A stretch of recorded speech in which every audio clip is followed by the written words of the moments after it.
घिमिरे गोकर्णेश्वर 6 जोरपाटी। मेरो कविताको शीर्षक छ अशान्तिको जलकुण्डमा शान्तिको मूल। आमा यस्तो सन्तान जन्माइदेऊ न, आमा यस्तो सन्तान जन्माइदेऊ न, हेर्नु छ जनताका सुकिला आँखाले अशान्तिको जलकुण्डमा शान्तिको मूल बगेको। शान्तिसँगै नेपाल आमाको मुस्कान फर्किएको, रोजगारीले सुलभ सरल अवसर रूपी कुण्डमा फत फत फत्किएको।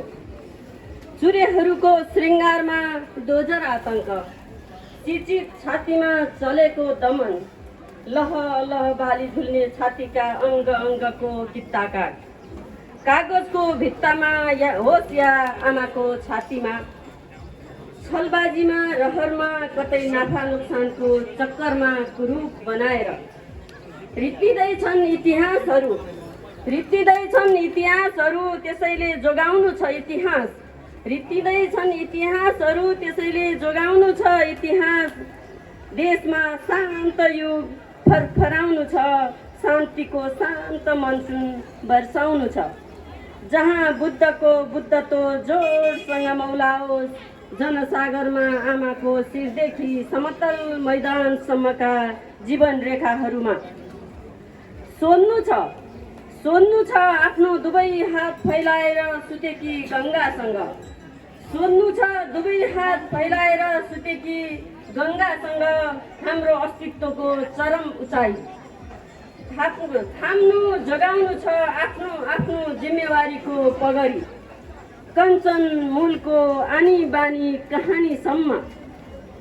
लाली गुराँसको मिठो रङलाई निहाल्दै लह लह लहराउने लताको सुन्दरता, शिरदेखि झरेका छङ झरनाको शान्त स्पर्श गर्दै सुतेकी तराईसँग हात मिलाउनु छ, छातीमा टम्म टाँसेर। झुलेकी भाषा संस्कृति रहन सहनकी झुलनासँग खुलेर रमाउनु छ तृप्त हुने गरी, सबैको तन मन मिलाउनु छ उनैसँग। अझ सिमानामा लक्ष्मण रेखा कोर्नु पनि छ आमाको संरक्षण गर्न, त्यसैले आमा सन्तानहरूमा सन्तानसँगको शान्तिका मूल फुलाउनु छ, शान्तिको कुशल बिरुवाहरू फलाउने गरी शान्तिको बीज रोपेर।